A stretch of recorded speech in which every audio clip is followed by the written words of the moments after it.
Well, hello there. So this one is called The Great Awakening.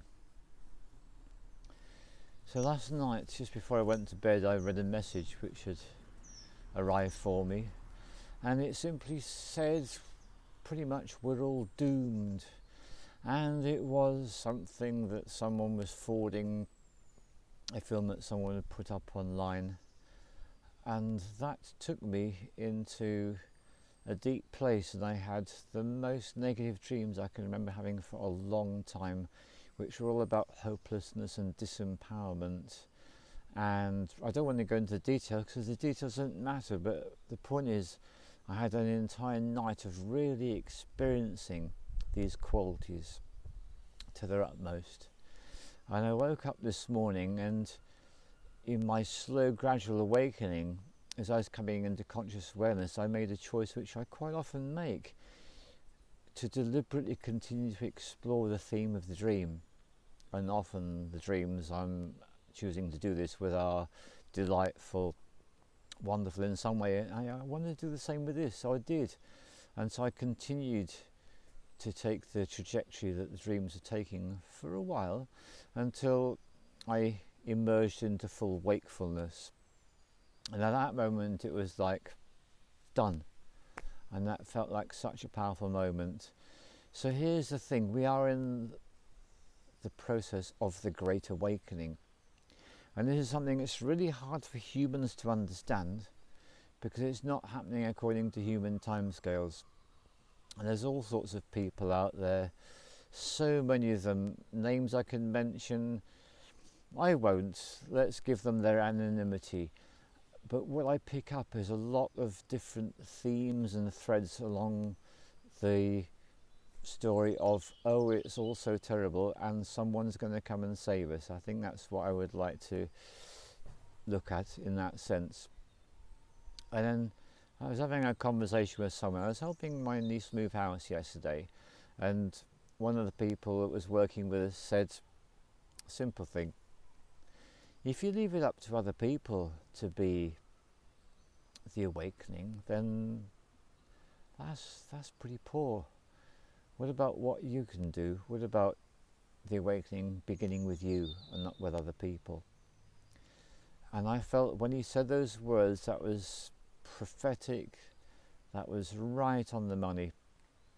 So that's what I want to explain. So the first thing to understand is that, in a sense, this Great Awakening is understood from an astrological perspective as simply the end of the age of Pisces and the dawning of the age of Aquarius.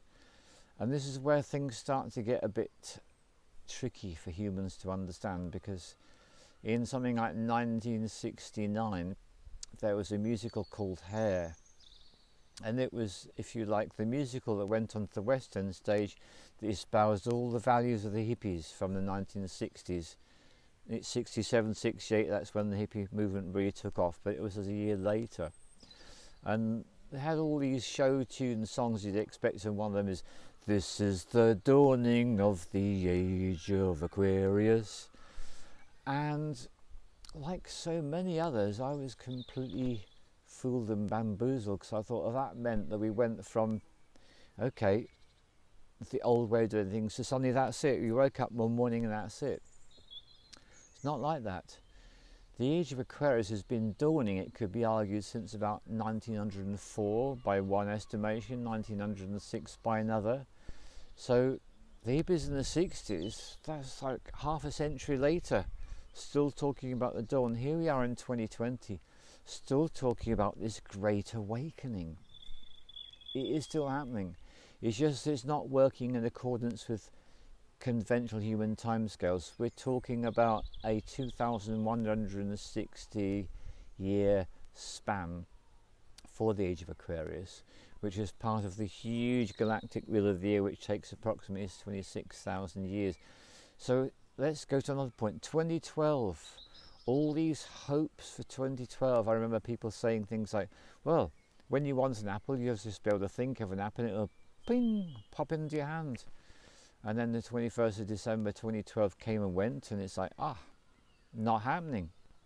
Well, this is your answer, because the dawning of the age of Aquarius, the Great Awakening is a process which is taking more time than a lot of us might want it to take.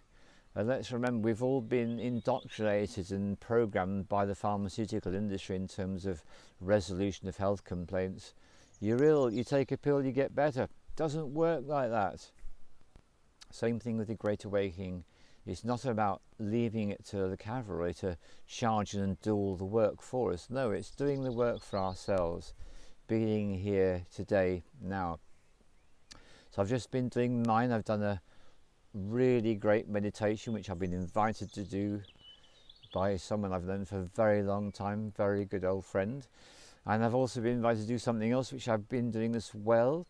And now it's my opportunity to invite you. So a lot of you will know I've been working with people with plant medicine since 2008. Can't do this anymore. Not able to. I mean, I could put up an event, but no one's going to come. That's the way it is. So let's just accept that fact. And let's realise that although there are a lot of gloom and doom mongers out there, well, this is where I want to introduce you to this plant over here. Because this plant is called a hyacinth. Now, when the gardener came along about 6 weeks ago and cut the ends of all the branches, from the perspective of that plant in that moment, it would seem like, well, we're all doomed because all my branches got cut off. How terrible.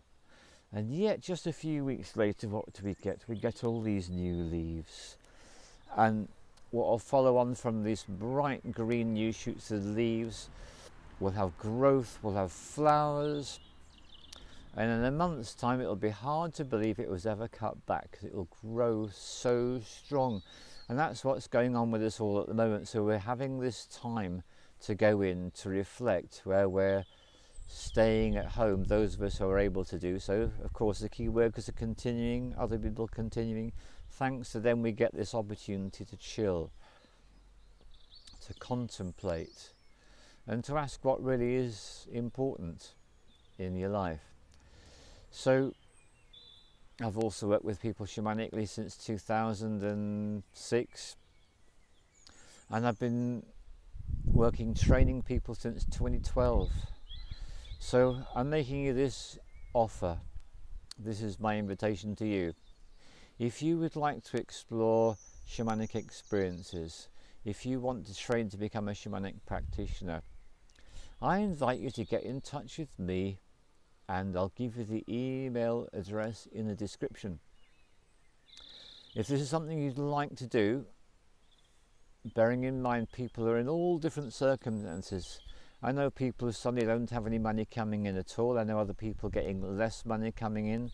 I know one person has actually got a significantly more amount of money than coming before. Key worker, required to do more days. So everyone's in different circumstances. So this is my invitation and my offer to you. When you email me, let me know your circumstances.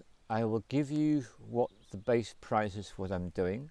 But what I want you to know is I'm not turning anyone away on lack of financial circumstances. In other words, if you haven't got that amount of money, we're going to find a way. And all I'm going to ask you to do is to commit to setting up a monthly payment, because this program will run for around about a year. It'll depend on you, because it's going to depend on your intention, how much time and energy you can devote to it. So really that time frame of a year is if people had a full-time job or a family and we were not in lockdown, so it actually could go a lot faster for you. Who knows? I don't know your circumstances.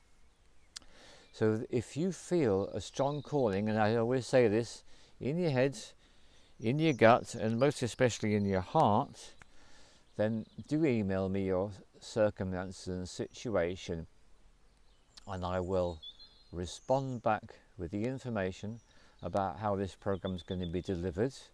The important thing is all you need to do is to be able to go online. That's it. As long as you can go online like you are able to do this, then the entire program can and will be delivered. And this is not new. I've been doing this already very quietly and unobtrusively for the last few years. So if you would like to take part, that's what I invite you to do. and I wish you so much love. And my final comment is, I don't know what it's like in the part of the world where you live, but one of the things I notice, and it's timed so synchronistically with everything shutting down and everyone going within, is the weather has become extraordinary.